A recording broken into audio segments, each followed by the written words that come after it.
పశ్చిమ గోదావరి జిల్లా పాలకొల్లు నియోజకవర్గం ఎలమంచిలి మండలంలో మన రైతు మన రామానాయుడు కార్యక్రమంలో 2,20,00,000తో జలజీవన్ మిషన్ అభివృద్ధి పనులకు శంకుస్థాపన చేసిన రామానాయుడు ఆయన మాట్లాడుతూ కూటమి ప్రభుత్వంలో రాష్ట్రంలోని అన్ని జలాశయాల్లోనూ వచ్చే జూన్కి సరిపడా నీటి నిల్వలు ఉన్నాయి. వేసవిలో తాగు సాగు నీటి అవసరాలకు ఏ ఇబ్బంది లేదు. యువతకు ఉద్యోగ అవకాశాలు కల్పించేందుకు ప్రపంచ స్థాయి కంపెనీలను ఏపీకి రప్పిస్తూ అభివృద్ధి చేస్తారు చంద్రబాబు.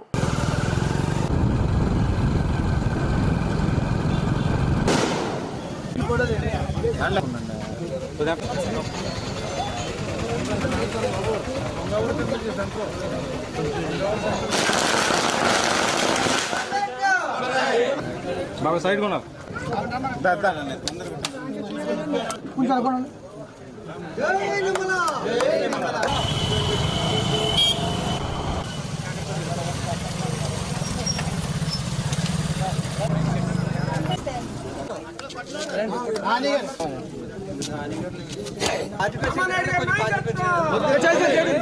ఆగండి ఆగమ్మ ఆగాదు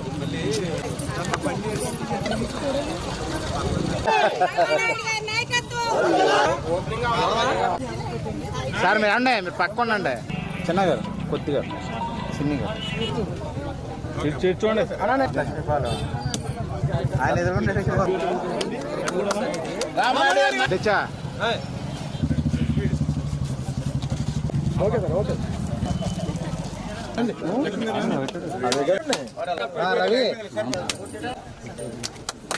ఏదైతే ఈవేళ గ్రామాల్లోకి పోతూ ఉంటే మరి ఎవరైతే మహిళలు త్రాగడానికి మంచినీళ్ళు రానిటువంటి పరిస్థితి ఏదైతే ఉందో మరి అటువంటి స్థితి నుంచి రేపు భవిష్యత్తులో కూటమి ప్రభుత్వం అధికారంలోకి వచ్చిన తర్వాత మరి ఆ త్రాగేటువంటి సురక్షితమైన త్రాగునీరు ఇస్తామని ఆ రోజు మాట ఇచ్చాం.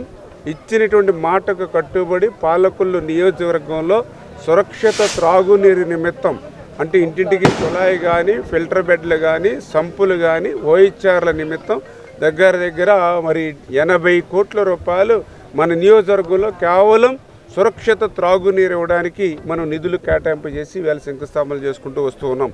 అదేవిధంగా ఏదైతే రహదారులు కూడా రైతాంగానికి అవసరమైన రహదారులు కూడా మరి ఇంత పెద్ద ఎత్తున రోజు కూడా రాత్రి కూడా చూసారు. రాత్రి సమయంలో కూడా మరి నిన్న కూడా పెద్ద ఎత్తున ఒక 8 గ్రావెల్ రోడ్లు శంకుస్థాపన చేశాం.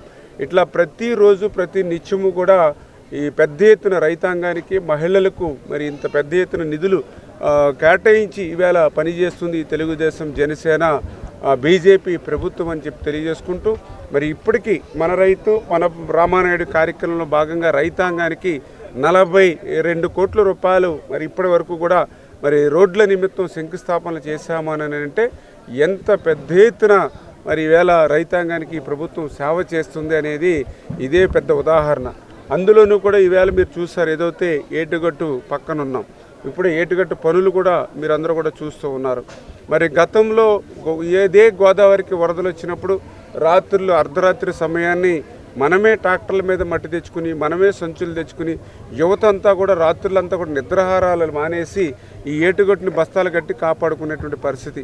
మళ్ళీ ఈరోజు మన ప్రభుత్వం వచ్చింది 8 కోట్ల రూపాయలతోటి కంచుస్తంభపాలెం, బోరువుపల్లి, దొడ్డిపట్ల, లక్ష్మీపాలెం, ఎలమంచిల వరకు కూడా మరి ఈవేళ ఆ ఏటుగట్టు పటిష్టత మరి ఈవేళ పనులు చేస్తూ ఉన్నాం. మరి నేను అడుగుతూ ఉన్నా గత 5 సంవత్సరాల వైఎస్ఆర్సీపీ పాలనలో మరి ఒక్క తట్టమట్టి కూడా మరి వాళ్ళు వేసినటువంటి పరిస్థితి లేదు. ఒక్క రూపాయి కూడా మరి గ్రాంట్ ఇచ్చినటువంటి పరిస్థితి ఏటుగట్టుకు లేదు. అంటే పనిచేసేటువంటి ప్రభుత్వానికి పనికిరానిటువంటి ప్రభుత్వానికి పనిచేసేటువంటి నాయకుడికి పనికిరానిటువంటి నాయకుడికి ఇవే ఉదాహరణలు ఇదే ఇటువంటివే. అంచేత ఖచ్చితంగా రేపు ఇంకా ఏదైతే ఇక ఎలమంచిల నుంచి చించినాడ వరకు కూడా రిమైనింగ్ బ్యాలెన్స్ ఉంది ఏటుగట్టు, దానికి కూడా ఒక 8 కోట్ల రూపాయలు ఎస్టిమేషన్లు వేసాం. అది కూడా తొందరలోనే నిధులు మంజూరు చేసి టోటల్గా నా నియోజకవర్గంలో కంచుస్తంభంపాలెం నుంచి బాడవ ఎండింగ్ వరకు కూడా ఏటుగట్టుని అత్యంత పటిష్టం చేసి ఏమాత్రం వరద వచ్చినా కూడా ఆ యొక్క బెదురు అదురు లేకుండా మనందరం కూడా మరి ప్రశాంతంగా నిద్రించేటువంటి విధంగా ఏటుగట్టుని పటిష్టం చేసేటువంటి బాధ్యత కూడా మేము తీసుకుంటామని చెప్పి తెలియజేసుకుంటూ అందుకే మళ్ళీ చెప్తూ ఉన్నా రోజు చెప్తూ ఉన్నా ఈవేళ పాలకొల్లు నియోజకవర్గం ప్రజలందరూ కూడా ఆలోచించుకోవాలి. ఇంత కష్టకాలంలో ఆర్థికంగా ఇబ్బందులు ఉన్నటువంటి సమయంలో కూడా నిత్యం రోజు కూడా ఇన్ని కోట్ల రూపాయలు మీకోసం తీసుకొచ్చి మీ అభివృద్ధి కోసం తీసుకొచ్చి ఆ పనులను కూడా చక్క పరిగెట్టించుతూ పనిచేస్తున్నటువంటి తెలుగుదేశం జనసేన బీజేపీ ప్రభుత్వాన్ని మీరు ఎప్పుడు కూడా ఎల్లప్పుడూ కూడా ఆశీర్వదించండి. ఎందుకంటే ఏదో ఒక్క ఛాన్స్ అంటే మోసపోయి మళ్ళీ మరి అధికార మార్పిడి చేస్తే మేము చేసిన పనులన్నీ కూడా విధ్వంసం అయిపోతూ ఉన్నాయి, మేము చేసిన పనులన్నీ కూడా ధ్వంసం అయిపోతూ ఉన్నాయి. మళ్ళీ వైకుంఠపాలిలో పెద్ద పాము కరిసినట్లుగా జగన్ రెడ్డి పాము కరిస్తే మళ్ళీ కిందకు వచ్చేస్తున్నాం. దయ ఉంచి ప్రజలందరూ కూడా ఆలోచించుకుని మొన్న కూడా తెలుసో తెలియకో 10వ 11వ ఎక్కడైతే వైఎస్ఆర్సీపీకి ఓట్లు వేశారో వాళ్ళు కూడా ఈ అభివృద్ధిని సంక్షేమాన్ని చూసి రేపు తెలుగుదేశం జనసేన బీజేపీ ప్రభుత్వాన్ని మరి